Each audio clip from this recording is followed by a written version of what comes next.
हुकूमत की तरफ से आवाम को रिलीफ देने के लिए कोई नया टैक्स ना लगाए बगैर ये बजट पेश कर दिया गया है। वफाकी वजीर हम्माद अजहर ने कौमी असम्बली में माली साल 2020-21 का वफाकी बजट कौमी असम्बली में पेश किया है। महंगाई 9.1% से कम करके 6.5% तक लाने की तजवीज़ है। इसकी सारी तफसील से भी आपको मुसलसल आगाह करते रहेंगे। मुख्तलिफ मुआशी तज्ज़ियाकार हमारे साथ मौजूद होंगे, उनसे हम वफाकी हुकूमत के इस बजट के ऊपर तज्जिया भी लेंगे और उनकी राय भी हासिल करेंगे। हुकूमत का कहना यह है कि आवाम को रिलीफ देने के लिए कोई नया टैक्स नहीं लगाया गया है। इसके अलावा जो अहम बड़े मंसूबे हैं उनमें पानी के मंसूबों के लिए 70 अरब रुपए रखे गए हैं। ML1 के लिए 34 अरब मुख्तस करने की तजवीज़ दी गई है। दरामदी सिगरेट पर ड्यूटी 65% से बढ़ाकर 100% करने की तजवीज़ है। बुनियादी बात जो रद्द-ए-अमल आ रहा है मुआशी तज्ज़ियाकारों का, उनका कहना यह है कि ये टैक्स फ्री बजट है और कारोबारी लिहाज से भी एक बेहतरीन बजट हुकूमत की तरफ से पेश किया गया है।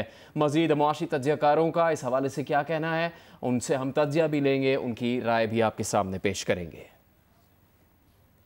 और जैसे कि जुनैद आपने बताया, हमारे साथ पैनल पर मौजूद है मुख्तलिफ माशी तज्ज़ियाकार, टैक्स उमूर के माहिरीन और बिजनेस के शोबे से ताल्लुक़ रखने वाले अफराद। तारुफ करवाते हैं आपका। पहले खुर्रम शहजाद साहब माशी तज्ज़ियाकार हैं, मोहम्मद सुहेल साहब भी माशी तज्ज़ियाकार, अब्दुल कादिर मेमन साहब हमें ज्वाइन कर रहे हैं, टैक्स उमूर के माहिर हैं, मियाँ जाहिद हुसैन भी ट्रांसमिशन में हमारा साथ देंगे।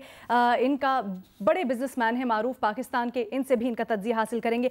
मोहम्मद सुहेल साहब, सबसे पहले आपकी तरफ आते हैं। जो विफाकी बजट पेश किया गया है, इससे पहले कि हम निटी ग्रिटीज़ में पढ़े, नंबर्स की गेम में पढ़े, आम आदमी के लिए सादा अल्फाज में हमें बताइएगा ओवरऑल इम्प्रेशन जो अभी आया है वो क्या है, और कोरोना से मुतासर है पहले ही मईशत, तो आने वाले दिनों में आम आदमी क्या एक्सपेक्ट कर सकता है? देखिए, आज आम आदमी का सबसे बड़ा मसला रोजगार का है। उसका जो रोजगार है वो खतरे में है। जिनको रोजगार है उनकी तनख्वाहें खतरे में हैं। तो आम आदमी के लिए तो सबसे इम्पोर्टेंट यही है कि मईशत में बहुत तेजी से रिकवरी आए और जो कोरोना वायरस के जो केसेस हैं वो खत्म हो और लॉकडाउन बिल्कुल नॉर्मलाइज हो जाए। तो मुझे तो लगता है, आपने बजट की तारीफ जरूर की है, मुझे तो लगता है कि ये तीनों चीजें अभी भी अनसर्टन हैं और ये कब खत्म होंगी इसका आज की तारीख में किसी को इल्म नहीं है। जहाँ तक बजट टैक्स फ्री है, देखिए मेरे ख्याल में तो ये प्रैक्टिकल बजट नहीं लग रहा, क्योंकि 1000 अरब रुपए टैक्स बढ़ाकर ये कहना टैक्स फ्री है, अब ये मैथमेटिकली साबित नहीं हो सकता। अगर टैक्स नहीं लगाया है तो मुझे लगता है कि कम से कम 1000 से 1200 अरब रुपए का उनको खसारा करना पड़ेगा, जिसकी वजह से फिस्कल डेफिसिट तीसरे साल 9% से ऊपर आ जाएगा। और जब 9% से ऊपर फिस्कल डेफिसिट आ जाएगा तो आप जस्ट अज्यूम करें कि हुकूमत कितना बोरोइंग का टारगेट रख रही है। इस दफा हुकूमत ने ऑफिशियली 3 गुना बैंक बोरोइंग का टारगेट बढ़ाया है। इंटरेस्ट रेट 13% से 8% आ गए हैं। इंटरेस्ट एक्सपेंस को हुकूमत ने पाकिस्तान ने कम नहीं किया है। तो अगले 12 महीने में हम कुछ नहीं देखेंगे, हम यही देखेंगे कि मुल्क का खसारा बढ़ेगा और खसारा जो है वो बैंक बोरोइंग से पूरा होगा, या फिर हम 3 महीने के बाद 6 महीने के बाद एक IMF का एक और बजट देखेंगे।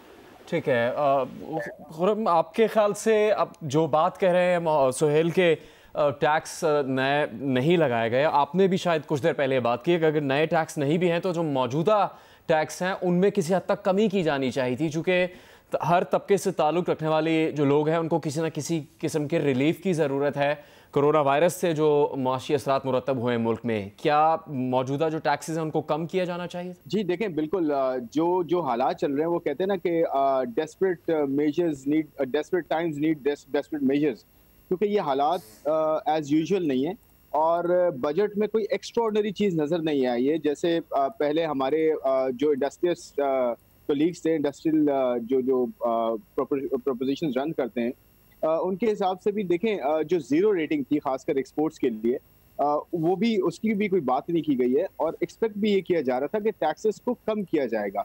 यानी कि जैसे सेल्स टैक्स की हम बात कर रहे हैं, 1% चेंज की बात हो रही थी कि 1% चेंज कर दिया जाए तो एक नीचे तबके तक, आम आदमी तक जो है उसका इम्पैक्ट पहुंचना था महंगाई में कमी की सूरत में। उसके साथ साथ फिर जैसे कॉटन पे सेल्स टैक्स की बात हो रही थी, हमारे यहाँ कॉटन का इम्पोर्ट किया जा रहा है, फिर वीट को भी अब इम्पोर्ट किया जाएगा, तो उसके साथ साथ सुपर टैक्स खत्म करने की बात हो रही थी।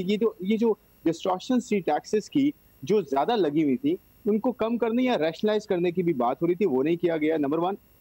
दूसरी बात ये है, मेरे ख्याल में ये जो टारगेट है 25%, 24% ज्यादा टैक्स जो है इकट्ठा करने की बात हो रही है, बनिस्बत इसके कि जीडीपी और इन्फ्लेशन, इन दोनों को अगर आप जमा करें, तकरीबन कोई 6.5% इन्फ्लेशन एक्सपेक्ट की जा रही है, 2% जीडीपी ग्रोथ एक्सपेक्ट की जा रही है। तो 8.5-9% का मतलब ये कि टैक्सेस, जीडीपी और इन्फ्लेशन, अगर ये चीज ऐसी होती है, अभी नहीं पता कि कोरोना का इम्पैक्ट क्या होगा, अगर ये चीज होती भी है तो 10% से ज्यादा टैक्सेस शायद जमा ना हो। इसका मतलब ये हुआ कि 10% टैक्सेस जीडीपी और इन्फ्लेशन से इकट्ठे हो जाएंगे, बाकी 15% कैसे आएंगे? वो नए टैक्सेस से ही आ सकते हैं, जैसे सोहेल भी बिल्कुल सही कह रहे थे कि नए टैक्सेस ही ऐड हुए होंगे कहीं ना कहीं। ये अभी हम डिटेल्स जब देखेंगे तो हमें पता चलेगा, बट ये इकट्ठा करना इतना आसान नहीं है, क्योंकि एक तरफ ड्यूटीज कम की गई है, एफईडी कम की गई है और कस्टम ड्यूटीज कम की गई है, सेल्स टैक्स में थोड़ी सी रैशनलाइजेशन की गई है, जो कि अच्छी खबर है।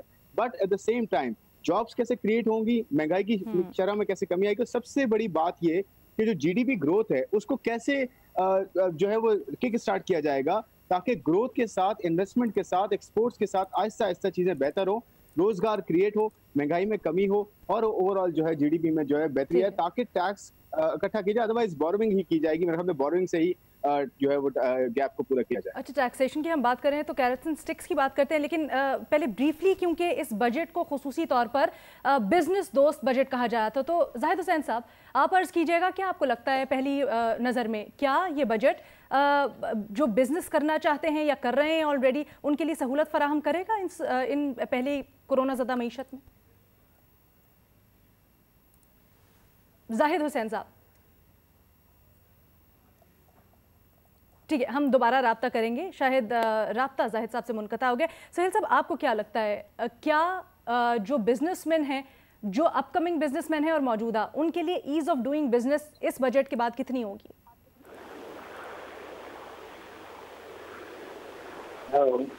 जी सोहेल साहब, आप बताइएगा, अगर आप इसका जवाब दे सकें, आप इस पर तज्जिया दे सकें। आपकी आवाज नहीं है, जरा दोबारा पूछें। बिल्कुल, सोहेल साहब आपसे पूछना चाह रहे हैं, इस बजट से क्या लगता है आपको आने वाले दिनों में ईज ऑफ डूइंग बिजनेस कितनी होगी? मेरे ख्याल में तो कोई खास बजट में बिजनेस के लिए कोई चेंजेस नहीं है, कि ना कोई अच्छी खबरें हैं ना कोई बुरी खबरें हैं, क्योंकि जो ओवरऑल टैक्सेशन है, अभी तक जो इतलात हैं उसमें कोई तब्दीली नहीं हुई। अलबत्ता जो रजिस्टर्ड रिटेलर हैं, जिनकी बहुत हालत खराब थी और जिन्होंने ये तकाजा किया था कि हमारा 0 रेटिंग खत्म किया जाए, उनको 2% की छूट दी गई है, 14% से 12%।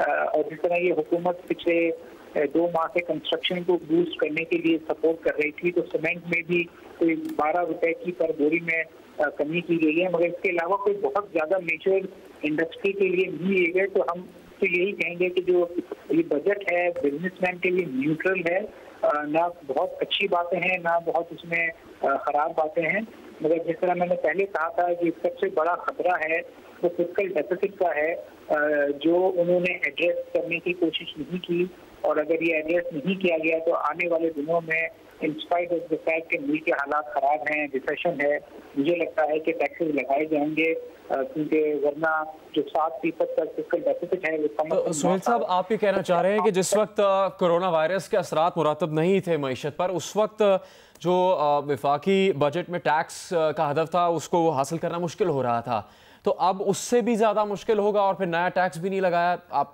ये कहना चाह रहे हैं आप? और अगर आप ये कह रहे हैं कि कोई बुरी खबर नहीं है, तो ये भी बज़ाहिर एक अच्छी खबर है कि अगर कोई बुरी खबर नहीं है। आपने बिल्कुल वजह फरमाया, क्योंकि लेकिन पिछले साल जो टैक्स का टारगेट था वही 400-500 अरब रुपए से शॉर्ट था जी। और फिर कुछ स्लो डाउन हुआ है, तो अगर हमने पिछले 2-3 महीने का जो टैक्स टारगेट देखा है, 30 से 40% गिर गया है। मगर हम ये भी अज्यूम करें कि ये स्मार्ट लॉकडाउन है, ये अगर जुलाई से खत्म भी हो जाएगा, तो हमें लगता है कि जो हुकूमत का 5000 का टारगेट वो कम अज कम 700-800 बिलियन रुपए से कम होगा। नॉन टैक्स रेवेन्यू का टारगेट कम अज कम 300-400 अरब रुपए से कम होगा। तो ये 1200 अरब रुपए का खसारा जो है आज की तारीख में हमें नजर आ रहा है, जिसके लिए हुकूमत को आगे जाकर टैक्सेस लगाने होंगे। और हालात बुरे हैं, मेरे ख्याल में अमीरों से टैक्स लेकर, बड़ों से टैक्स लेकर गरीबों में या छोटों में बांटना पड़ेगा। सोहेल साहब, हमारा राब्ता हुआ है मियां जाहिद हुसैन साहब से, मारूफ सनअतकार है। जाहिद साहब, आपसे पहले राब्ता मुनक़ता हुआ था, पूछना ये चाह रहे थे आपसे कि एक राय इस तरह की आ रही है कि कारोबार के हवाले से बेहतर बजट है, क्या कारोबारी तबका मुतमईन है अब तक की बजट तजावीज़ से? जो हालात हैं इस वक्त मईशत के, उस लिहाज से क्या ये एक बेहतर बजट है और कारोबार को भी उस तरह से मदद मिल सकेगी इन आने वाले दिनों में? देखें, जहाँ तक मैं सुन पाया हूँ बजट और जो मैंने देखा है, मुझे तो इसमें कुछ कारोबारी बिरादरी के लिए मुश्किलात कदरे बढ़ती हुई नजर आ रही हैं। क्योंकि देखें, हमारी बिल्कुल अपोजिट किस्म की तजावीज थी। वो ये थी कि कारोबार को आज़ाद किया जाए और उनको जंजाल से ख़त्म किया जाए, वो अपने कारोबार करें ताकि लोगों को अपने पैरों पे खड़े होकर लोगों को रोजगार दें। वो तो इसमें नहीं हुआ, बल्कि इसमें जो पुराना जो माइंड सेट है, जो थॉट प्रोसेस है, उसी प्रोसेस को थोड़ा और आगे बढ़ाया गया है, थोड़ा सा और एडवांस किया गया है उसमें ऑडिट के हवाले से और दूसरी चीज़ों के हवाले से। मुझे तो उसमें थोड़ा सा यूं ही लग रहा है कि इसमें थोड़ा सा और टाइट किया गया और उसके नतीजे में उन्होंने डॉक्यूमेंटेशन, अभी हमारी राय तो ये थी कि 1-2 साल के लिए डॉक्यूमेंटेशन की ड्राइव जो है उसको जरा स्लो डाउन किया जाए, मगर मुझे लग ये रहा है कि इसमें बल्कि उस ड्राइव को थोड़ा सा और आगे बढ़ाने की कोशिश की गई है। और फिर ये कि रिफंड के हवाले से कोई इसमें बात हमें नजर नहीं आई। हो सकता है डॉक्यूमेंट्स आए तो कुछ पता चले, लेकिन यह है कि जीरो रेटिंग खत्म अगर कर देते तो वो जो 12, 13, 14 अरब डॉलर का हमारा जो शोबा है वो अपने पैरों पे खड़ा होता और आगे बढ़ के एडवांस करके और अपना कारोबार बढ़ाने की कोशिश करता और उससे लोगों को रोजगार मिलता। लेकिन अब क्या है, ये आपको पता होना चाहिए कि तकरीबन 4 अरब डॉलर का ये ट्यून बनता है जो हम रिफंड पहले लोगों से लेते हैं और बाद में उसको रिफंड देते हैं। तो ये 4 अरब डॉलर की जो हम एक्सरसाइज हर साल करते हैं और उसमें फिर लोगों के हम पैसे ले लेते हैं और उसको वापस नहीं करते, या करते हैं तो रुला के करते हैं। तो ये ड्राइव क्यों हम करते हैं, ये ड्रिल हम क्यों करते हैं? और खास तौर पर इस वक्त अगर आपकी इकॉनमी बहुत तेजी से ग्रो कर रही हो ना, तो फिर थोड़ी बहुत आप पाबंदियां लगा सकते हैं। लेकिन अगर आपकी इकॉनमी चल ही नहीं रही, सिसक रही है, तो उस वक्त तो आपको लोगों के हाथ पैर खोलने की जरूरत होती है ताकि लोगों को ब्रीदिंग स्पेस मिले, लोग अपना काम आगे बढ़ाएंगे और उनको ये हमें ऑडिट में जाके महकमों के पास चक्कर नहीं लगाने पड़ेंगे, रिफंड के लिए महकमों के पास चक्कर नहीं लगाने पड़ेंगे। तो यकीनन हम अपना टाइम जो है वो उस तरफ लगाएंगे कि जहां से हम अपने कस्टमर से दे सकें, एक्टिविटीज बढ़ा सकें।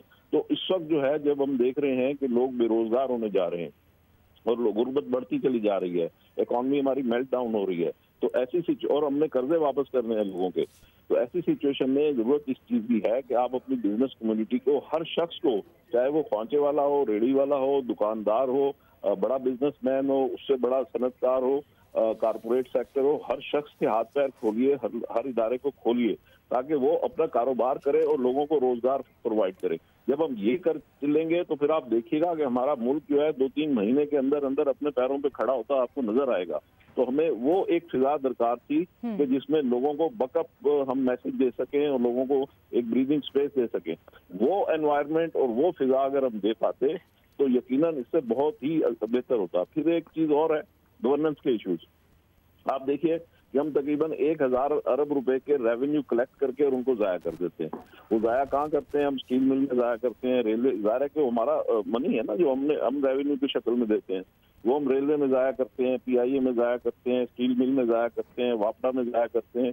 तो ये पैसे जो है हमें बचाने की जरूरत है ना। अच्छा, हम 150 अरब रुपए की बिजली चोरी होती है, 150 अरब। जाहिद हुसैन साहब शुक्रिया, आप साथ रहिएगा हमारे, हम आपकी इन तजवीज़ पर भी बात करेंगे। खुर्रम शहजाद साहब आप हमारे साथ रहिएगा। मोहम्मद सुहेल साहब हमें इस वक्त पीपल्स पार्टी की सीनियर रहनुमा सेनेटर शहरी रहमान ने ज्वाइन किया है। बहुत शुक्रिया शहरी रहमान साहब आपके वक्त के लिए। साहिबा आपके वक्त के लिए सबसे पहले तो ये बताइएगा, हुकूमत बजट को कह रही है कि आवाम दोस्त बजट है, कोरोना ज़्यादा मईशत के लिए ये थोड़ा सा रिलीफ फराहम करेगा, कह रहे हैं हमने कोई नए टैक्सेस नहीं लगाए, तो क्या आप उनके इन दावों से मुतमईन हैं और आपकी पार्टी की क्या तजावीज़ है? देखिए, बहुत मुख्तसरन मैं ये कहूँगी कि ये इस वक्त जो सूरत हाल है उसमें कोरोना के अलावा एक और बहुत बड़ी क्राइसिस है जो आपकी रूरल इकोनॉमी पर लोकस्ट का अटैक आया हुआ है। ये दो चीज़ें, और जाहिर है हमारी तवक्को ये थी सबसे पहले कि एक तो रोजगार फराहम करने या सोशल प्रोटेक्शन और रोजगार एक साथ हम कुछ ना कुछ तजवीज़ लॉन्ग टर्म निकालते, लेकिन एक तो ये कोई शराकतदारी से बजट बिल्कुल डिस्कस नहीं हुआ है आज, क्योंकि मैं अभी निकली हूँ पार्लियामेंट से। पाकिस्तान की तारीख की में पहली दफ़ा वो जो डिमांड्स फॉर ग्रांट्स होती है वो 3 मोटी मोटी किताबें होती हैं गुलाबी रंग की जिन पे वोटिंग होती है, वो नहीं टेबल पे रखी गई। तो जब मैंने मांगा, जो इसका मतलब असल बजट शेयर नहीं हुई है, तकारीर और खुलासों की मैं बात नहीं कर रही हूँ, ठीक है।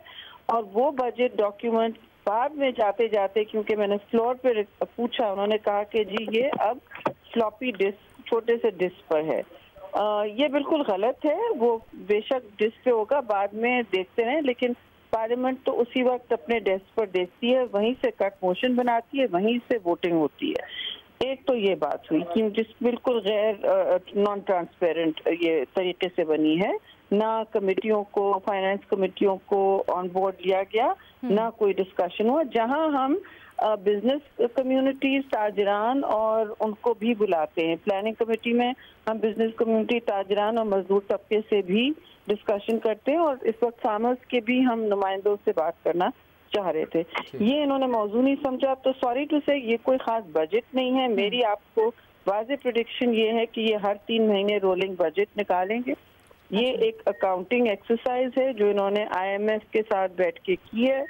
इन्होंने रेवेन्यू टारगेट्स पहले भी ऐसे रखे थे कि FBR तो मफलूज हो चुकी है, ये नहीं कलेक्ट कर पा रहेंगे, और इन्होंने कोविड को इस्तेमाल किया है अपनी सारी जिस तरह इन्होंने डेट लिया है, डोमेस्टिक और एक्सटर्नल, इन्होंने जिस तरह कर्जे लिए हैं, ज्यादातर उन्होंने बहुत अंदर मुल्क के अंदर कर्जे लिए हैं, और इन्होंने हमारी हुकूमतों को मिला जुला के, सारी हुकूमतों को मिला के अपने 13-18 महीने में जितने कर्जे लिए हैं किसी ने नहीं लिए हैं, ये कोविड के आने से पहले। तो ये सारी बातें जो हैं, इनके पास कोई फिस्कल स्पेस नहीं रही, और ना इन्होंने, इसमें कोई विजन नहीं है। ये एक अकाउंटिंग एक्सरसाइज है। विजन होता उसमें है जहाँ पहले आप जो इमरजेंसी मुल्क में है, इमरजेंसी रोजगार की है, उससे पहले जाने बचाने की, जान हेल्थ सेक्टर से बचती है। इसमें सब हम मुजरिम होंगे, लेकिन आपने, हमें तवक्को थी कि सारे वसाइल जो हैं हेल्थ सेक्टर की तरफ जाएंगे, परसेंटेज ऑफ GDP की तरफ, और परसेंटेज ऑफ GDP में कम से कम जो WHO का तो 5% ऑफ GDP है, हम 1.5 या 2 तक आए। इस वक्त मुश्किल हालात हैं, तो हम 3 या 4 एकदम नहीं कर सकते, लेकिन शुरू करें, सब कुछ डाइवर्ट करें, क्योंकि आपके सामने सख्त और संगीन हेल्थ क्राइसिस आ रही है। इसमें अशराफिया भी अपनी जानें नहीं बचा सकेगी, लेकिन उनको बेड तो मिल जाएंगे फोन करा के किसी के through.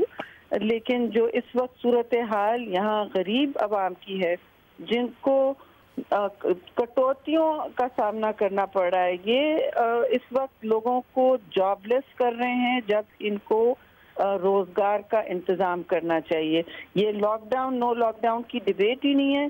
This is not a budget, it is just an accounting exercise जिसमें कोई विजन नहीं है, जिसने देखा नहीं है पाकिस्तान किन हालात से गुजर रहा है, जिसमें सिर्फ इन्होंने नंबर्स आगे पीछे किए हैं, और IMF से जो आखिरी इनका अग्रीमेंट हुआ है कि भाई हमें और कर्जा दे दें और हमें हमारी ये तरजीहात जो भी हैं एक्सेप्ट कर ले। IMF के लोग कहते हैं आपकी हुकूमत तो हमसे कुछ कहती ही नहीं है जी। तो सॉरी टू से ये सूरत हाल ये है कि इसमें कोई विजन नहीं है, ये किसी की दोस्त बजट नहीं है। ये मैं घसा पटा बात नहीं करना चाहती कि अवाम दुश्मन बजट है, लेकिन अफसोस से मैं कहूँगी ये पूरे पाकिस्तान दुश्मन बजट है। अवाम तो एक तरफ, ये पूरे पाकिस्तान तो आपको ये लगता है कि जिस तरह से दावे किए जा रहे थे ये उसके बरक्स है, और आपको इस बजट में कोई खास तब्दीलियां नजर नहीं आती हैं।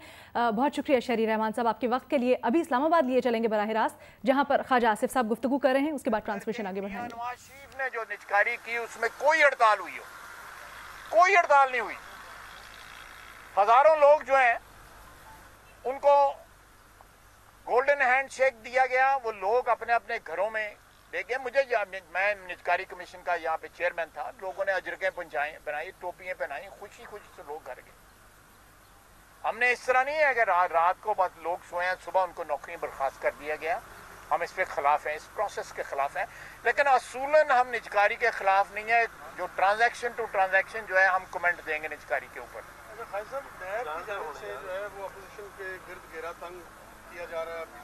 और देखिए मैंने मेरे मोहतरम, मैंने कल भी असेंबली में कहा था कि अगर पाकिस्तान के अवाम की मुश्किलात का हल ये है कि हमें पकड़ा जाए, हमें पकड़ लें, अवाम की मुश्किलें हल कर। ऑफर है क्या हमारे पकड़ने से अगर अवाम की मुश्किलें हल होती हैं, अपने फेलियर्स पे, नाकामियों पे पर्दा ना डालें। आवाम की जो जहानत है या जो कलेक्टिव विजडम जो है उसकी तौहीन ना करें। आवाम सब समझती है, जो कल नारे लगाते थे तब्दीली के वो भी समझ गए हैं। तो मुझे इजाजत है जी सर। लास्ट ये जो उसमें पार्लियामानी कमेटी में भी सुना है कि अपने मेंबर ने उन पर इतराज किया कि जो फंड कटौती है तरक्याती फंड और खासकर सूबों से जो कटौती की गई इस बजट में कोई नजर आया? आप लोगों ने कोई स्टडी की उसके हवाले से? नहीं, मैं ये जो जरा मामला जरा थोड़ा सा गंभीर है, मैं ऑफ द कफ इस पे रिमार्क नहीं दूंगा।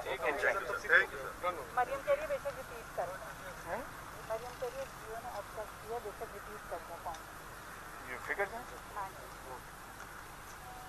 मैं एक दफा फिर जो है ना फिगर्स जो है रिपीट हाउस के बाहर मीडिया से गुफ्तगू कर रहे थे। उन्होंने भी बजट पर तनकीद की है। शहरी रहमान साहब ने जियो न्यूज़ से गुफ्तगू करते हुए विफाकी बजट की तजवीज़ को तनकीद का निशाना बनाया है।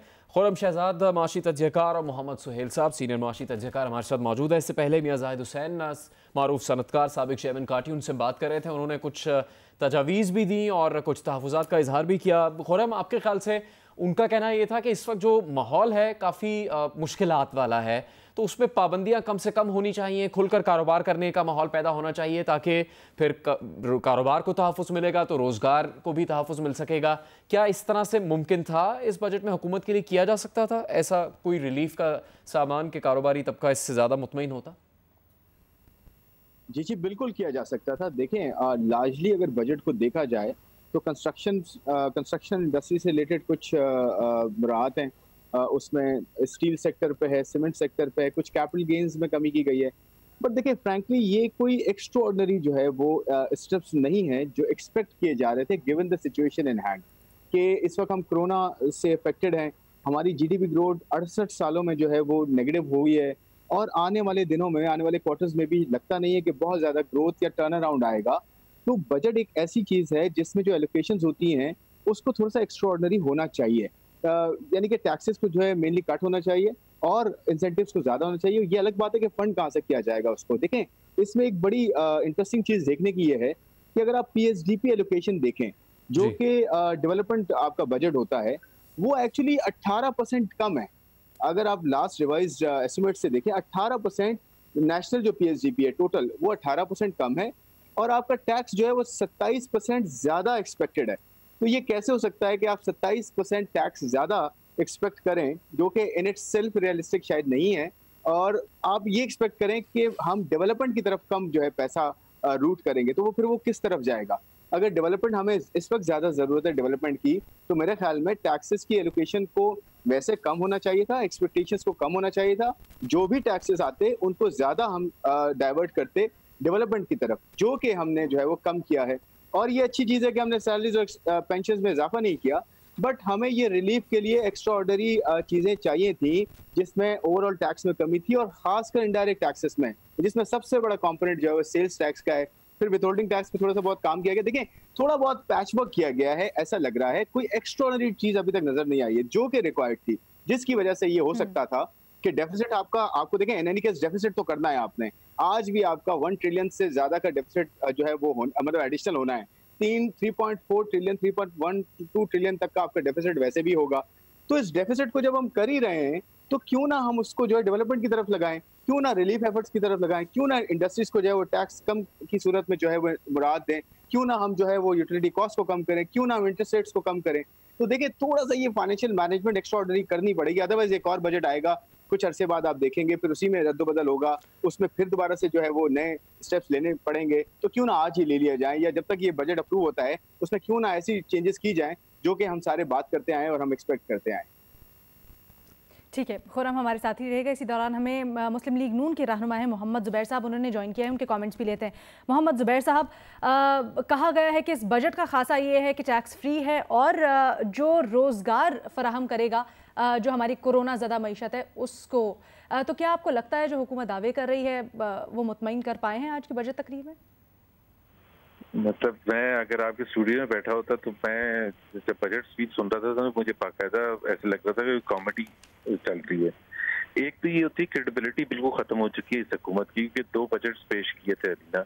आपको पता है 2018 अगस्त में आने के बाद सितंबर में असद उमर ने तमाम तखमीने चेंज कर दिए थे, जिसमें जो मेन चीज़ें होती हैं, टैक्स रेवेन्यू 4398 प्रेडिक्ट किया था, फिर उसको 3 महीने के बाद कम कर दिया, फिर और कम कर दिया, फाइनली 3.8 पर आ गए। Fiscal deficit even more hilarious था कि आपने 7%, 6% से शुरू किया, फिर 7% पर पहुंच गए। जून की जब स्पीच की तो 7.1% लास्ट ईयर जून 10 को, और क्लोज किया 8.9%, जो पाकिस्तान की तारीख का सबसे बड़ा फिस्कल डेफिसिट था। इसी तरह से एक्सपेंडिचर पाकिस्तान की तारीख का सबसे ज्यादा पोस्ट किया था, और इन्फ्लेशन नंबर्स, और फिर जो तखमीना लगाया गया था इस साल के लिए 5.5 trillion, look where we ended 3.8 trillion. अब सब कुछ खाता डाला जा रहा है उसमें। कोविड का इम्पैक्ट पाकिस्तान में मार्च तक नहीं था, मार्च तक कोई इम्पैक्ट नहीं था, और मार्च तक इकोनॉमिक मेल्टडाउन वाज कंप्लीट। अगर आप टैक्स रेवेन्यू की बात ले लें, आज हमाद अजहर ने कहा 900 बिलियन का शॉर्टफॉल हमें कोविड की वजह से, 900 बिलियन का हो ही नहीं सकता। आपने 3 ट्रिलियन कलेक्ट किया था मार्च तक, तो अगर आप उसी रेशो से लगाते और 200-300 बिलियन उसके ऊपर भी लगा लेते तो आप 4.2 पर क्लोज करते। तो 4.2 की जगह अब आप 3.9 कह रहे हैं, तो 300 बिलियन कोविड की वजह से आप कह सकते हैं। सो मेरा ख्याल है कि क्रेडिबिलिटी ऑफ द नंबर्स है ही नहीं, ना ही in terms of the planning numbers, ना ही एक्चुअल परफॉर्मेंस के हवाले से। तो कोई भी अगर आप मेरे से लेंगे, चाहे वो मैन्युफैक्चरिंग सेक्टर ले लें, चाहे वो आप सर्विसेज सेक्टर ले लें, चाहे आप एग्रीकल्चर सेक्टर ले लें, और जीडीपी ग्रोथ आप देख लें कि 3.3% 11 महीने तक मेंटेन किया पिछले साल का। मई में आके बड़े आराम से चुपके से अनाउंस कर दिया कि इट वाज एक्चुअली 1.9%। अब कहाँ 3.3% और कहाँ 1.9%। इस साल भी जो कह रहे हैं ना कि नेगेटिव होएगा 0.38%, वो भी गलत है। तकरीबन आप किसी इकोनॉमिस्ट से पूछ लें, इंडिपेंडेंट इकोनॉमिस्ट से पूछ लें, कम से कम 2% नेगेटिव होगा। Again even -3.8 is the first time since 1951, और पाकिस्तान की हिस्ट्री में बड़े बड़े क्राइसिस आए हैं, जंगें भी हुई हैं, किसी में भी नेगेटिव ग्रोथ नहीं हुई थी। तो मैं तो इस बजट का कैसे इंसेंटिव क्रिएट करेगा, कौन से इंसेंटिव, कौन सा बिजनेसमैन है जो इसको लेके इन्वेस्टमेंट करेगा और इसके बेसिस पर ग्रोथ आएगी या एम्प्लॉयमेंट अपॉर्चुनिटीज क्रिएट होंगी या टैक्स कलेक्शन होगी। 4.96 ट्रिलियन, मतलब इट इज हिलेरियस। आप खुद बताएं कि जो हुकूमत 2 साल तक, फर्स्ट टाइम है पाकिस्तान की तारीख में, जो लास्ट ईयर था 3.8 ट्रिलियन के, first time in 21 years there was no tax revenue growth, first time in 20 years. It's not a joke. और हम वहीं के वहीं खड़े हैं जहां 2 साल पहले नून लीग की हुकूमत छोड़ के गई थी, जिसने डबल किए थे टैक्स रेवेन्यूज इन 5 ईयर्स। और इन्फ्लेशन की फिगर देख लें, ग्रोथ ले लें, कोई चीज भी मेरा ख्याल है कंट्रोल में नहीं है इस हुकूमत के। अच्छा ज़ुबैर साहब, आपकी तरफ से ये तनकीद है, लेकिन आपने जो बात कही है अभी ग्रोथ रेट के फिगर्स की, ये तो हफीज़ शेख साहब तकरीबन तस्लीम कर चुके हैं गुज़श्ता रोज़। उन्होंने कहा 3.3% था, लेकिन 1.9% निकला, अभी भी -2 से ऊपर जाने का इम्कान है। तो इस सूरत में फिर शहरी रहमान साहबा ने भी कहा, और अभी खुरम भी ये बात कह रहे थे कि फिर हर 3 महीने के बाद एक नया बजट, एक मिनी बजट ला रही होगी हुकूमत। ऐसा होता नजर आ रहा है आपको? समझाने के लिए मैं बता दूं नाजरीन को कि ये कितनी खतरनाक चीज होती है कि आपका बजट का जो सबसे इम्पोर्टेंट लाइन होती है वो रेवेन्यू लाइन होती है। और ये उसी तरह से जिस तरह आप घर में आपकी इनकम कितनी आएगी, अगर हेड ऑफ द फैमिली एक बिल्कुल अनरियलिस्टिक नंबर दे दे कि जी जबकि टोटल इनकम होनी हो 50,000 और वो क्या 1.5 लाख हो, और घर वाले तमाम अखराजात उस 1.5 लाख के बुनियाद पर करने शुरू करते हैं, तो आप खुद सोचें कि it only can lead towards a disaster, and that is what has happened in the last 2 years। ये कोई छोटी बात नहीं है कि तारीख में सबसे बड़ा फिस्कल डेफिसिट हमने लास्ट ईयर पोस्ट किया था, और इस साल उसी का रिकॉर्ड हम तोड़ेंगे। ये कोई छोटी बात नहीं है, कोई आसान बात नहीं है कि इसको प्रेशराइज करें और फिर उसकी कोई एक्सप्लेनेशन ना हो। पिछले साल PMLN रीजन था, इकोनॉमिक सर्वे में जो पिछले साल था उसमें जितनी दफा जिक्र हुआ था PMLN का, वो ये हुआ था कि हमने इसलिए ये चीजें मिस की हैं क्योंकि नून लीग की वजह से। इस दफा उसको नून लीग को हटा के कोविड-19 डाल दिया, लेकिन हमने कुछ नहीं करना खुद। हमारी कोई वो नहीं है कि जी देखिए ये हमने शो करके दिखाया है, हमने लार्ज स्केल मैन्युफैक्चरिंग जो नेगेटिव थी पिछले साल हमने उसको पॉजिटिव कर दिया, हमने सर्विसेज सेक्टर को पॉजिटिव ग्रोथ दिखा दी, हमने इन्फ्लेशन को कंट्रोल कर लिया, हमने ग्रोथ रेट बढ़ा दिया। अब आप सोचें 5.8% पर हम ग्रोथ छोड़ के गए, वहां से एक साल में 1.9%, मतलब ये तो मैं इकोनॉमिस्ट छोड़े डॉक्टर्स को भी बिठा दें वो इतना खराब ना करें। ठीक है जुबैर साहब, शुक्रिया। सुहेल, आप क्या कहेंगे इस पर? एक तो जिस तरह उन्होंने डेफिसिट की बात की है और आपने भी शायद पहले इसका जिक्र किया कि 3400 अरब रुपए से ज़्यादा का खसारा जो कि हमाद अजहर ने भी बोला, उस पर जुबैर साहब काफ़ी सख्त तनकीद कर रहे थे। ये 3400 तो उन्होंने तखमीना लगाया, हमारे हिसाब से ये 4500 अरब होगा। और आप देखें कि हुकूमत की बैंक बोरोइंग पिछले साल भी बढ़ी है, अभी भी बढ़ेगी। तो जब हमारे पैसे बैंकों के जरिए जब हुकूमत इस्तेमाल करेगी तो हमारी इंडस्ट्री क्या इस्तेमाल करेगी, हमारा फार्मर क्या इस्तेमाल करेगा। तो मुझे तो बहुत डिसअपॉइंटमेंट हुई है इस बजट से, क्योंकि कोई भी मेजर आउट ऑफ बॉक्स नहीं लिए गए।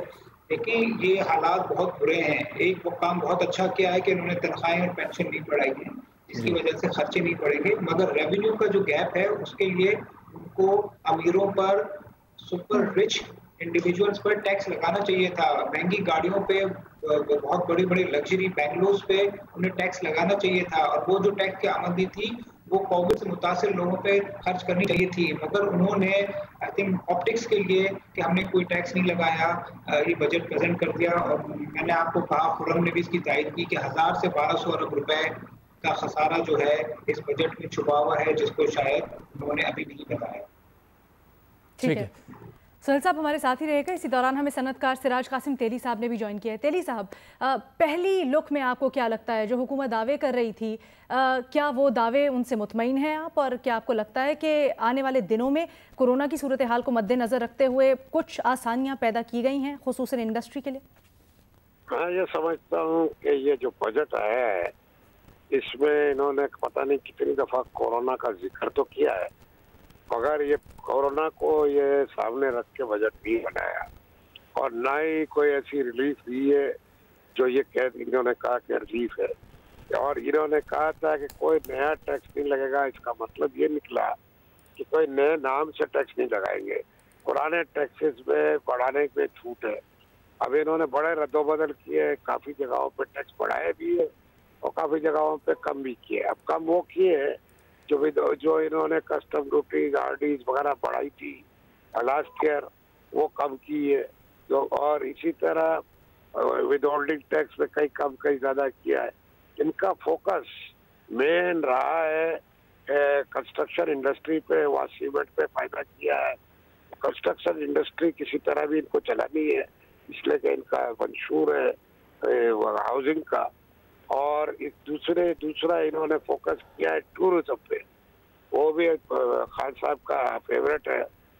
ये दो जगहों पे फोकस करके रिलीफ दिया है, बाकी इन्होंने कोई लंबा चौड़ा रिलीफ नहीं दिया। खास तौर पे लोकल इंडस्ट्री को कोई रिलीफ नहीं दिया।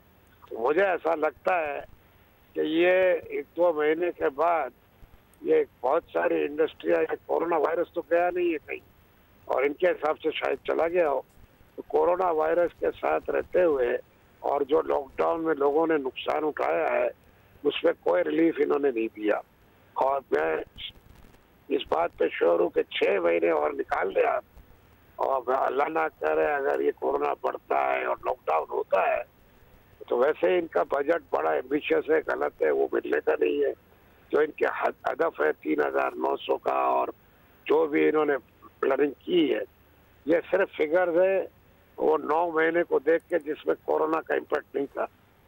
तो मेरे ख्याल से ये बजट बड़ा डिसअपॉइंटिंग है बिजनेस और इंडस्ट्रियल कम्युनिटी के लिए।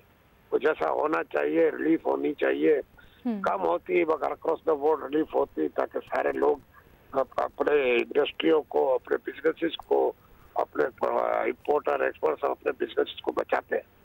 तो ये नजर नहीं आ रहा। ठीक है, तो सिराज साहब, आपकी ये तवक्को थी कि जो कर्जों की अदायगी में भी रिलीफ मिल रहा है पाकिस्तान को G20 ममालिक की तरफ से, पेरिस क्लब की तरफ से, दीगर मालियाती इदारों की तरफ से, उसके बाद कुछ बेहतरी होनी चाहिए थी वफाकी हुकूमत की तरफ से तजवीज़ किए जाने वाले बजट में?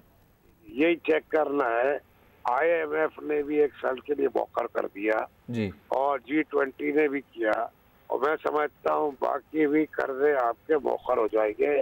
वो पैसे जो बचेंगे वो इनको रिलीफ में देने थे अक्रॉस द बोर्ड, वो नहीं दिए। आगे करेंगे, कब करेंगे मुझे नहीं पता। उल्टा इन्होंने बहुत सी जगहों पे टैक्सेस लगाए। मशरूबात पे इन्होंने टैक्स लगा दिया, अब वहाँ 13% को 25% कर दिया। तो हेल्थ क्या बहाना बना के। अब मैं समझता हूँ कि इस वक्त तो सारी इंडस्ट्रियों को इनको सेल टैक्स में और बाकी टैक्सेस में हम तो कह रहे थे, और हमसे हफीज शेख ने कहा भी था कि रिलीफ बजट होगा। अहमद अजहर साहब तकरीर में भी रिलीफ कहते हैं, मैं किसको रिलीफ दिया? ये वो सिर्फ दो सेगमेंट को दे दिया रिलीफ, और बाकी पाकिस्तान में रहने वालों को रिलीफ की जरूरत ही नहीं है ना। कोरोना आया नहीं था, कोरोना तो इधर है किधर पाकिस्तान में। ठीक है, ये तो मेरा ख्याल से कोरोना तो चला गया लगता है। ठीक है, तेली साहब आप हमारे साथ ही रहेगा। हमें FPCCI के सदर मियां अंजुम निसार साहब ने भी इसी दौरान ज्वाइन किया है। मियां निसार साहब, आपको क्या लगता है, जो हुकूमत कह रही थी गो के टैक्सेस नए नहीं लगाए गए, लेकिन अब से कुछ देर पहले तेली साहब ये कह रहे थे कि नए टैक्सेस ना लगाने का कहा जा रहा है, लेकिन घुमा फिरा के टैक्सेस एक तरह से आवाम पे बोझ डाला जा रहा है, तो क्या आप इससे मुत्तफिक हैं? और जो कहा जा रहा था कि ईज़ ऑफ डूइंग बिजनेस बढ़ाई जाएगी, क्या आपको लग रहा है इस बजट के बाद लोग इस जानिब राग़िब होंगे? जी देखिए, ईज ऑफ डूइंग बिजनेस को कुछ किया गया है, कॉस्ट ऑफ डूइंग बिजनेस को जो है ना वो कंट्रोल नहीं किया गया। अच्छा, कुछ चीजें थी वो जो पॉलिसी से रिलेट कर रही थी, वहाँ कुछ आसानियां पैदा की हैं। कुछ तो उन्होंने टर्नओवर टैक्स जो है 1.5 को रिड्यूस करके 0.5 कर दिया है। एडिशनल कस्टम ड्यूटी थी वो जो पिछले साल इन्होंने लागू की थी, वो 1600 आइटम थे, वो खत्म की गई। CNIC की जो है वो उसमें कुछ भी इजाफा कर दिया गया। 90 टैरिफ लाइन्स जो हैं उसमें कुछ ना कुछ कस्टम ड्यूटी में कमी की गई है। कैपिटल गेन टैक्स जो है ये रियल एस्टेट से रिलेटेड है, वो 8 साल से रिड्यूस करके 4 साल कर दिए गया। और कुछ ये जो इस वक्त जो 2.1% एक तो GDP ग्रोथ की बात कर रहे हैं, मुझे नहीं लगता कि इस कोरोना सिचुएशन में ये GDP ग्रोथ जो रखी गई है वो आप उसको हासिल कर सकेंगे। एक तो आपकी जो एग्रीकल्चर जो है वो बुरी तरीके से हिट हो रहे हैं लोकस से, टिड्डीदल से, और आप कोरोना फेज में अभी भी मौजूद हैं, और ये फेज आपका मोरलेस आपका ये चलेगा। खुद गवर्नमेंट कह रही है कि जुलाई और अगस्त तक चलेगा। तो 3 महीने पहले कारोबार बंद करके हमने मार्कअप दिया है, सैलरीज दी हैं, कस्टम के डैमेजेस दिए हैं, और बहुत सारी चीज़ों से हमारी जो इंडस्ट्री और ट्रेड की जो कमर जो पहले टूट चुकी है। अब चाहिए तो ये था इसको ज़्यादा से ज़्यादा स्टिमुलस देते, और मेरे ख्याल में गुंजाइश भी थी, क्योंकि 13.5% आपका जो पिछले साल मार्कअप था 13.25%, उसको रिड्यूस करके अब इस साल में 8% हुआ है। तो डेफिनेटली वो 1500 अरब की या गुंजाइश थी, वो कहीं ना कहीं नजर आनी चाहिए थी। वर्ल्ड बैंक ने और एशिया IMF ने भी ये इनको थोड़ा सा फ्री हैंड दिया था कि आप अपनी मर्जी से बजट बना लें, और जो भी कर्जाजात थे उनको भी डेफर किया गया था। तो मुझे वो सहूलतें जो हम एक्सपेक्ट कर रहे थे वो तो नहीं दी गई, लेकिन पार्टली कुछ चीज़ों को एडजस्ट किया गया है। और इसको आप यही कह सकते हैं कि एक रिवायती बजट था जो टाइमली पुट अप करना था, वो गवर्नमेंट ने कर दिया गया है, लेकिन बहुत सारी चीज़ें जो अनएडजस्ट रह गई हैं। ठीक है अभी अंजुम साहब, शुक्रिया जियो न्यूज़ से बात करने का। खुरम साहब, आपने अंजुम साहब की भी गुफ्तगू सुनी, और सिराज कासिम साहब ये कह रहे थे कि बात तो की है कोरोना की, लेकिन सही से हुकूमत ने नहीं रखा कि कितने अरसे तक कोरोना वायरस का इम्पैक्ट होगा कारोबार पर, और अगर नया टैक्स नहीं है कोई तो जो मौजूदा टैक्स है उन्हीं को ही घुमा फिरा के इस तरह से बढ़ाया गया है कि उसका बोझ कारोबारी तबके पर पड़ेगा। आप इत्तेफाक करते हैं इससे, और क्या हुकूमत कर सकती थी अगर इस तरह से नई तजवीज़ सामने लाती? तो देखिए, लगता ये है कि इसको सीरियसली रिविजिट करने की ज़रूरत है। जो भी स्टेप्स लिए गए हैं, कुछ टैक्सेस में, कुछ इनडायरेक्ट टैक्सेस में जो है रैशनलाइजेशंस की गई हैं, वो इनफ नहीं है। हम यही कह रहे हैं कि देखें, एक तरफ टैक्सेस को बढ़ाया गया है, डायरेक्ट टैक्सेस को, इनडायरेक्ट टैक्सेस को भी, एक तरफ कुछ रैशनलाइजेशन जो है ड्यूटीज़ में की गई है। ये इस सिचुएशन को ना, या अनयूजुअल सिचुएशन को हैंडल करने के लिए इनफ नहीं है। लगता यही है कि जब तक ये जो बजट अभी 1 महीना जो है बहस का शिकार रहेगा, और उसी दौरान मेरे ख्याल में अप्रूवल्स में कुछ चेंजेस आ सकती हैं, तो की जाएं, वो ज़्यादा बेहतर होगा बनिस्बत इसके कि 3-4 महीने बाद एक और नया बजट आए और उसमें नए टैक्सेस हों, नई जो है सब चीज़ें हों, तो इसी टैक्सेस को थोड़ा रिविजिट किया जाए। और उसमें मेजर चेंजेस, जैसे कि हम बात कर रहे हैं देखें जीरो रेटिंग चेंज नहीं की गई, सेल्स टैक्स कॉटन पे चेंज नहीं किया गया, एग्रीकल्चर सेक्टर से रिलेटेड बहुत कोई एक्स्ट्रा ऑर्डनरी कोई बात नहीं है। आपकी मैन्युफैक्चरिंग सेक्टर जो 6 क्वार्टर से डिक्लाइन शो कर रहा है और इस वक्त सबसे ज्यादा हार्ड हिट है मैन्युफैक्चरिंग सेक्टर, उसके लिए टैक्स रिलीफ नहीं है। और मैं एक छोटा सा आपसे शेयर करना चाहता हूं कि सबसे ज्यादा इम्पैक्ट कहां पर है। सबसे ज्यादा इम्पैक्ट है स्मॉल एंड मीडियम एंटरप्राइजेस पे। इस वक्त कोरोना ने जो सबसे ज्यादा जिस तबके को इम्पैक्ट किया है वो है micro, small and medium enterprises. देखिए थोड़ा सा मैं नंबर्स आपसे शेयर करता हूं। ये जो MSMEs होती हैं ये आपकी GDP का 35 से 40% कंट्रीब्यूट करती हैं। और आपकी जो लेबर फोर्स है, टोटल लेबर फोर्स आपकी 6.5 करोड़ जो है वो वर्किंग फोर्स है आपकी, वो सब मिला के, और उसमें तकरीबन 50% तक हिस्सा जो है वो इन छोटी जो है वो कंपनीज का, छोटी जो है वो इदारों का होता है, या छोटे जो घरों में जो है वो कॉटेज इंडस्ट्रीज है, इन सब का खुला होता है। ये बहुत ज्यादा बहुत बड़ी बैकबोन होती है किसी भी इकोनॉमी का। तो इनको टैक्स रिलीफ, यूटिलिटी रिलीफ, कोई सब्सिडीज इनको, कोई सपोर्ट इनको, ये करने की जरूरत है। ये एक्स्ट्राऑर्डिनरी आपको कुछ स्टेप्स लेने की जरूरत थी जो अभी तक नजर नहीं आ रहे। अगर ये किया जाएगा तो फिर कहीं जाके आपको एक पुल मिलेगा, फिर कहीं जाके आपको थोड़ी सपोर्ट आएगी। और ये कोरोना का इम्पैक्ट देखें, हमें सीरियसली समझने की जरूरत है। कोरोना बहुत ज्यादा इम्पैक्ट कर रहा है आपकी इकोनॉमी को बनिस्बत दूसरी इकोनॉमीज के। क्यों? क्योंकि आपके हेल्थ क्राइसिस दूसरों से ज्यादा जो है इस वक्त बढ़ता हुआ नजर आ रहा है। आपके हॉस्पिटल्स की जो है वो कैपेसिटी मैक्स आउट हो रही है, आपका लॉकडाउन जो है वो इतना इफेक्टिव नहीं रहा है। तो आपको इस स्ट्रेटजी की जरूरत है कि आपको ये इससे ब्रेकआउट करना है किसी तरह। तो आप ऑलरेडी अ स्ट्रगलिंग इकोनॉमी। जी एब्सोल्युटली। तो मेरा कहने का मतलब ये है कि जो आपका मोस्ट इम्पैक्टेड सेक्टर्स हैं, जैसे MSMEs की मैंने बात की है, micro, small and medium enterprises and micro enterprises done. Khurram हमारे साथ ही रहेगा। इसी दौरान हमें NCCI के senior vice president Ali Hasan साहब ने ज्वाइन किया है, उनको शामिल गुफ्तगू करते हैं। अली साहब, जैसे आपने भी खुरम की गुफ्तगू सुनी होगी, उसके ऊपर भी एक तो जनरल आउटलुक, क्या आपको लगता है जो वादे किए गए थे हुकूमत की जानिब से, और खुसूसन कोरोना, क्योंकि ये मईशत को और ख़ासकर जो स्मॉल एंड मीडियम और माइक्रो एंटरप्राइजेज हैं उनको बड़ा मुतासर कर रहा है, तो क्या वो गैर मामूली इक़दाम किए गए हैं जो सूरत हाल में करने चाहिए थे?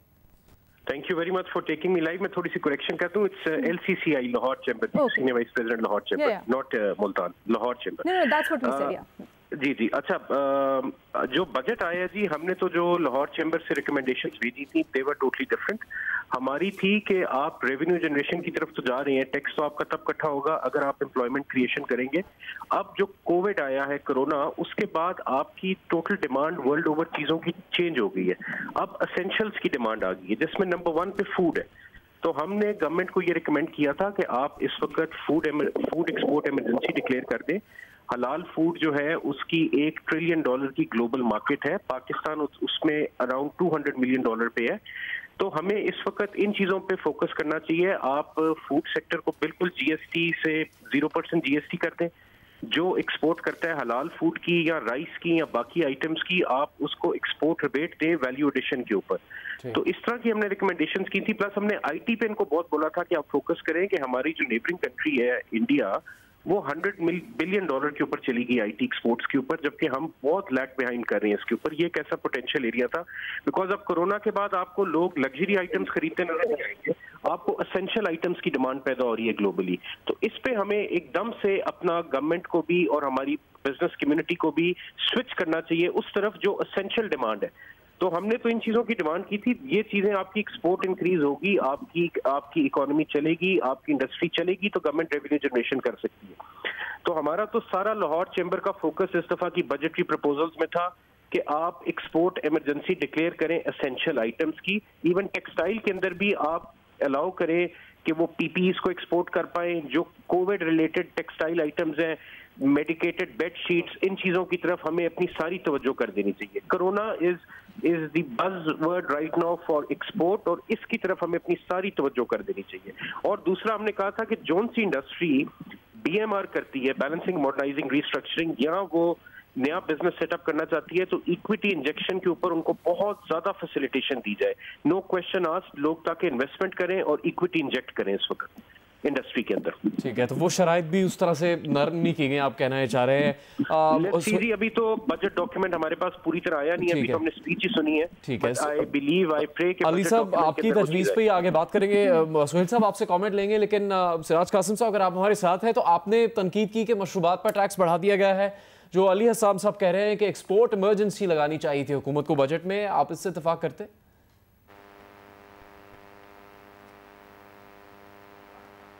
सिराज कासिम साहब हमारे साथ थे, उनसे हम बात करने की कोशिश करेंगे।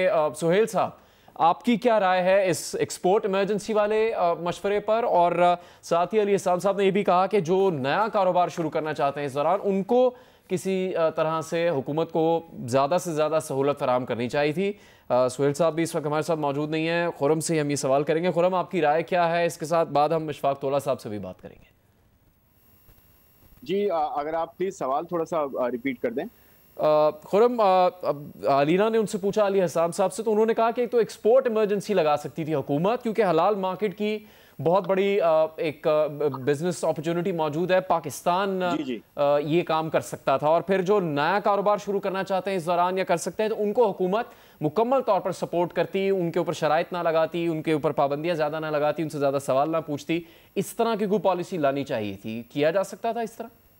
एब्सोल्युटली। देखें, मैं शुरू से यही कहता आया हूँ कि हमें एक्स्ट्राऑर्डिनरी मेजर्स की जरूरत थी, और ये तो वैसे भी कोई एक्स्ट्राऑर्डिनरी मेजर नहीं, ये तो एक नॉर्मल कोर्स में भी हमें एक्सपोर्ट्स में जहां हमारे सेक्टर्स अच्छा परफॉर्म कर रहे हैं, जहां उनकी डिमांड बढ़ रही है, जहां वो कंपेटिटिव हो रहे हैं दुनिया में, तो डेफिनेटली उनको तो ज्यादा सपोर्ट करने की जरूरत है, उनको इंसेंटिवाइज ज्यादा करने की जरूरत है। तो आप एक्सपोर्ट करें तो आपको टैक्स में तो मजीद छूट मिलेगी। मेरे ख्याल में ये बिल्कुल करना चाहिए, और करना चाहिए भी था। ना सिर्फ फूड में, देखें अभी एक थोड़ा सा बैलेंस भी क्रिएट करने की जरूरत है कि ज्यादातर दुनिया भर में आने वाले दिनों में, क्योंकि ये कोरोना ने न्यू नॉर्मल क्रिएट किया है, वो किस तरह से कि देखें आने वाले दिनों में शायद ट्रेड फ्लोज बहुत ज्यादा एटलीस्ट मीडियम टर्म में ना बढ़े, और फाइनेंशियल फ्लोज भी शायद बहुत ज्यादा ना बढ़े। तो हो ये सकता है कि डी ग्लोबलाइजेशन की तरफ लोग जाएं। पहले तो ग्लोबलाइजेशन हो रही थी, तो डी ग्लोबलाइजेशन का मतलब यह है कि आपको तो पहले लोकल इन्वेस्टर को हर हाल में इंसेंटिवाइज करना है, फॉरेन इन्वेस्टर बाद में आपके पास आएगा। पहले ये देखा जाएगा कि लोकल इन्वेस्टर कितना कंफर्टेबल है, और लोकल क्रिटिकल सप्लाई चेन्स, वो फूड हो, वो क्लोथिंग हो, वो कोई भी क्रिटिकल इंडस्ट्री हो, फार्मास्यूटिकल्स हो, ये जो हम एक्सपोर्ट करें पीपीज, इनकी जो मैन्युफैक्चरिंग हो, इन सबको लोकली आप एक कैपेबिलिटी खड़ी करें। देखें इस वक्त बहुत ही आइडियल टाइम है। कोरोना एक्चुअली आपको अपॉर्चुनिटी दे रहा है कि आप इंडस्ट्रियल रेवोल्यूशन अपने कंट्री में लेकर आएं, खुल के इंसेंटिवाइज करें, खुल के टैक्स छूट दें, खुल के जो है आप एक्सपेंडिचर्स करें, लेकिन प्रोडक्टिव एक्सपेंडिचर। जैसे मैंने पहले कहा कि ये बड़ी इंटरेस्टिंग चीज है कि आप टैक्सेस, आपके पास 27% की ग्रोथ आप एक्सपेक्ट कर रहे हैं, लेकिन जो पीएसडीपी है, जो डेवलपमेंट एक्सपेंडिचर है, वो 18% की आप जो है डिक्लाइन एक्सपेक्ट कर रहे हैं। तो ये थोड़ा सा ऐसा है कि इसको दोबारा रिविजिट करने की जरूरत है। जब हम न्यू वर्ल्ड ऑर्डर की बात कर रहे हैं तो टेक्नोलॉजी बड़ा अहम किरदार इसमें अदा करेगी। टेक्नोलॉजी यानी ई शोबों के लिए जो बजट रखा गया 30 अरब रुपए, क्या ये काफ़ी है? क्या इसमें कुछ मजीद तजवीज़ करते हैं आप, इस्लाहात होनी चाहिए थी? देखिए बिल्कुल होनी चाहिए, और बजट रखना अच्छी बात है, बट उसकी स्पेंडिंग कितनी होती है, कहाँ कहाँ स्पेंडिंग होती है। देखिए मैं बार बार ये कहता आया हूँ कि किसी मुल्क के पास रिसोर्सेस कितनी है ये इंपॉर्टेंट नहीं होता। हम ये कहते हैं ना हमारा मुल्क बहुत ज्यादा ब्लेस्ड है, हर तरह की रिसोर्सेज है, अल्हम्दुलिल्लाह है, लेकिन देखिए सबसे इंपॉर्टेंट बात ये होती है कि जो आपके पास है आप उसको मैनेज या उसको स्पेंड कितना जो है वो तरीके से करते हैं, कितना स्मार्टली करते हैं। आप 30 अरब रुपए रख लें, आप पीएसडीपी में 1500 अरब रुपए रख लें, एंड ऑफ द डे आप जो है उसको 500 अरब भी खर्च ना करें, और जो 500 अरब भी खर्च कर रहे हैं वो सही जगह पे खर्च ना हो, सही डेवलपमेंट ना हो, सही ह्यूमन कैपिटल पे ना लगे, सही अपॉर्चुनिटी पे ना लगे, तो देखें फिर तो फायदा नहीं है ना। तो देखें एलोकेशन अच्छी है, एलोकेशन करना बिल्कुल ठीक है कि उनकी वो किन एरियाज में लग रहे हैं, कौन सी टेक्नोलॉजीज डेवलप कर रहे हैं। ये न्यू नॉर्मल ऐसा नहीं है कि आप बस आंखें बंद करके और डिजिटाइजेशन की बात करें से आपको यही ना पता हो कि हमारे डायनेमिक्स क्या है, कल्चर क्या है, लोग कितना यूज टू हैं। हमारे तो मेजॉरिटी बेचारे सड़कों पे होती है, और हमारी मेजॉरिटी तो पॉवर्टी लेवल से भी नीचे है, 33% पॉवर्टी लेवल से नीचे है। 2 करोड़ लोग जो है अनएम्प्लॉय होने जा रहे हैं। ठीक है खुरम, हम जरा ये टैक्स वाली चीज पर ही इशफाक तोला साहब को ले लेंगे, और अली हसाम साहब हमारे साथ मौजूद हैं, उनसे भी इस बारे में एक दफा दोबारा बात कर लेंगे। इशफाक तोला साहब, जो टैक्स की बात हो रही है, नया टैक्स नहीं है लेकिन कई और चीजों पर टैक्स बढ़ाया गया है, तो आपकी टैक्स माहिर के तौर पर क्या राय है इस वफाकी बजट की तजवीज़ के बारे में? तो बिस्मिल्लाहिर्रहमानिर्रहीम, पहले तो मैं ये कह दूं टैक्स का स्टूडेंट हूँ, माहिर तो मैं रहा ही नहीं हूँ जुनैद कभी भी। तो सवाल ये है कि इसमें कोई स्पेस नहीं है। मैं यही बात कर रहा हूँ मुआशियात और मराद ये दोनों इस बजट के हिसाब से जो है ना ये पोल्स अपार्ट है। आप दे ही नहीं सकते कुछ, आप जब कुछ दे ही नहीं सकते तो मैं एक्सपेक्ट कभी भी नहीं करता था, और मैं ये समझता हूँ अभी भी इससे एक्सपेक्ट करना बहुत मुश्किल होगा। जो अहदाफ सेट किए गए हैं डिफरेंट वे में मैंने देखे हैं, इनडायरेक्ट टैक्सेस के या डायरेक्ट टैक्सेस के 4,900 अरब के प्लस अगर आप लेके चलते हैं, और उसमें एक सबसे बड़ा सहारा जो इनको दिया है पेट्रोलियम लेवी ने दिया 450 अरब का, कि जो वो इन्होंने बजट किया है इसको। तो मैं ये समझता हूँ कि इस वक्त इनके पास देने के लिए कुछ नहीं है और ना ये दे सकते हैं। मुझे लग रहा है कि अगर हालात इसी तरीके से रहे तो ये जो कल आपने जो इक्तिसादी सर्वे देखा है उसमें आपने देखा है कि जी ज़राअत भी 2.60% से ग्रो हुई है। ये टिड्डी दल के हमले के बाद मैं समझता हूँ ये भी 1.7% से ज़्यादा नहीं रहेगी और मज़ीद आपकी तनज़ुली आएगी और अगले साल मज़ीद आपके लिए प्रॉब्लम्स आएंगे, अल्लाह ना करे, और आपको मे बी अक्टूबर नवंबर बहुत मैक्सिमम दिसंबर में एक आपको मिनी बजट लाना पड़ेगा, वरना जो हालात हैं मुझे इस बात का खदशा है कि कहीं ऐसा ना हो कि आपको तनख्वाहें देने के लिए भी पैसे ना हो। दूसरी तरफ अगर आप देखेंगे तो जो जिस तरीके से कर्जों के हुजूम रखे गए हैं कि 1.5 खरब के आप कर्जे लेंगे, जिसमें 400 बिलियन के आपने देखा है जी टी बिल्स हैं, 400 बिलियन के PIB हैं और 450 बिलियन का आपका सकूक बॉन्ड है। तो मैं नहीं समझता कि इतने बड़े कर्जे लेने के बाद और इतनी बड़ी इंटरेस्ट पेमेंट के बाद 7% आप बजट डेफिसिट